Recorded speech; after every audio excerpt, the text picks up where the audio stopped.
told everybody that I was going to be the first one up here. You lied. It was really fun to be cocky. Yeah, yeah, But I'm up here and this is exciting. yeah. And I have a really wonderful story to tell about us discovering you. And when I mean us, I mean me and my amazing wife. We opened a yoga studio about a year and a half ago, and it's given us a lot of contrast. And I'm now grateful for the contrast because... So let's add a descriptive word to contrast just for benefit. It's given us a lot of beneficial contrast. Now, yes. Is the word delicious too much? Well, Delicious what's come of it? contrast? Delicious, absolutely, yeah. Now it is. But So maybe the word contrast could be left aside altogether. I Maybe knew you you were could gonna use the say word that. these wonderful experiences. Because contrast has meaning in your vibration that might be a little hindering. We're just saying. I know.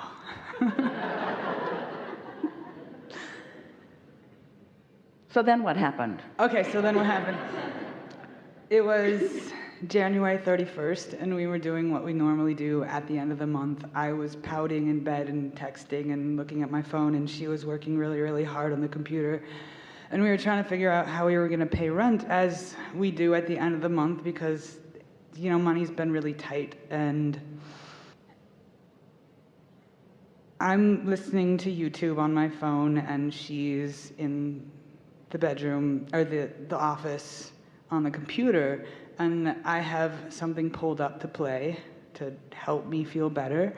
And I go to get a glass of water, and on her computer and on my phone was Abraham. The exact same thing that we were going to listen to, and YouTube is full of them. And it was the message we needed to hear, and we had never listened to Abraham before. We barely heard of it, and it was the exact same thing. And I was like, oh my God, me too. And the past 2 months, we listened to Abraham every single day, and it has been life-changing. And the last conversation you had about making a decision, and when you finally make a decision, everything clears for you. In the month after listening to Abraham, we decided that we were going to close the yoga studio or sell it and go on a grand adventure. And as soon as we decided that, our yoga hero, who we met on the internet, who we follow and comment on, saw that we were free and untethered and going on this adventure, and we were open to it. He contacted us and said, come live with me. Come teach at my studio in Scotland. So now we're moving to Scotland.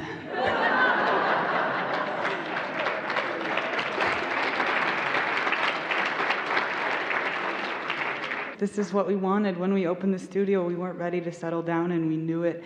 And there was that split energy of, we want to teach yoga, and we want to help people enjoy their life and help people feel happy, but we're not ready to settle down. We want to go on an adventure. We want to run around the world and be free, and now we're doing it, and everything is taken care of, and there's a fight for who gets to watch our dogs.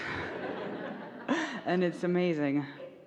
So after the fact, it's easy to understand that all along everything was working out for you. Yeah.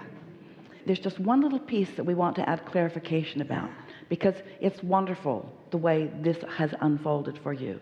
And there is so much that you're going to enjoy that is still to unfold continuously. You know how sometimes you can be in the receptive mode, sometimes your partner's in the receptive mode, and sometimes you're in the receptive mode at the same time, but often you're not in the receptive mode at the same time. And when you're in the receptive mode, we're talking about this one where you're connected with Source. You receive impulses, sometimes very direct things happen, as you were just describing. And we just want to ask you this question, just to think about a little bit. Do you think that if you'd been the only one to have been hearing that on your phone, that your enthusiasm for your connection would have been as great? Or do you think if your partner had been the only one that came upon it, there was something about the two of you, it was like you needed confirmation from each other? We do.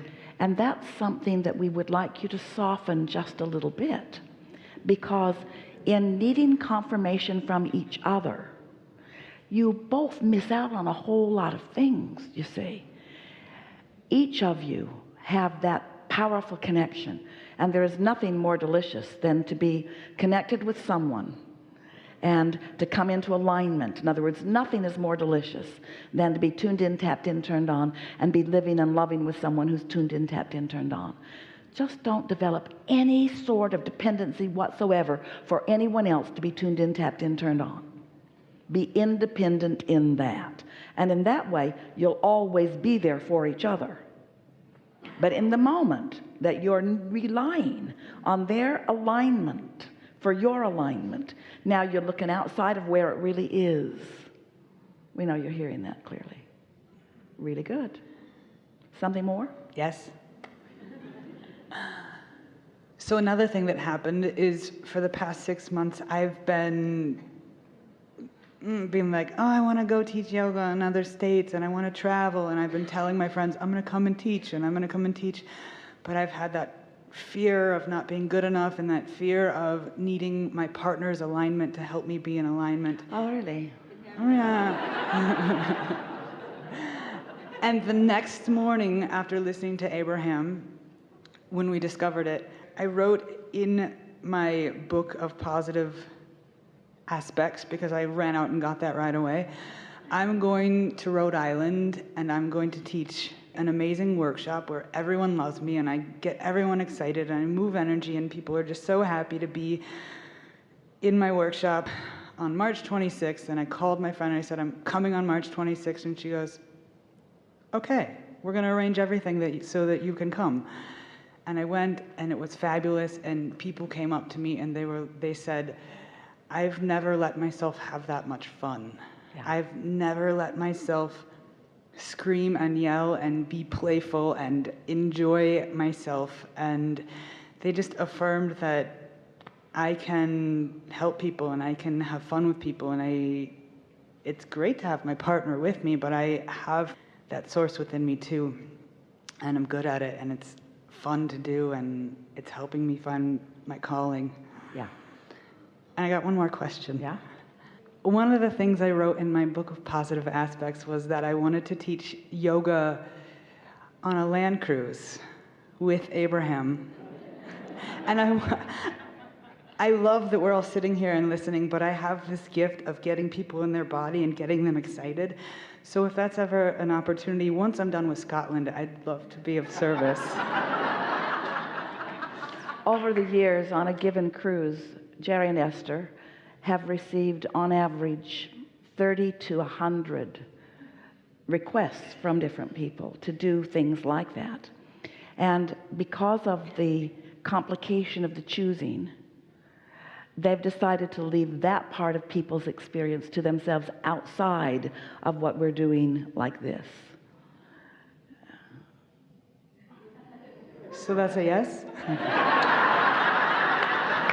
We are certain that's the way you would hear it, and that's a good thing. Yeah, you know.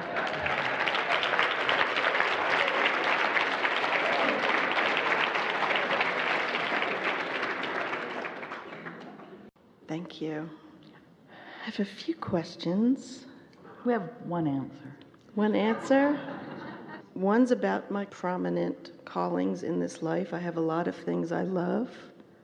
The one that feels the best in the moment is your prominent calling. And don't try to do them all at once. Just the one that's calling the loudest in the moment. In do the that moment. one. Okay. And trust it. Okay. And don't listen to anybody else because they don't know. Another question, and you did talk about weight earlier. Is there a difference with the biology, our biology of weight gain and loss than what you have been talking about? Well, there's the biology of it, which has to do with your belief around it, but it's the energy of it or the vibration of it that's predominant. Feel a lot of burden in your life, and you are more inclined to pack on some weight to drag around. The more victim you feel and responsible you feel, the more things you have to bear. There's usually some vibrational evidence of that in that form. We wouldn't get too carried away in it, however.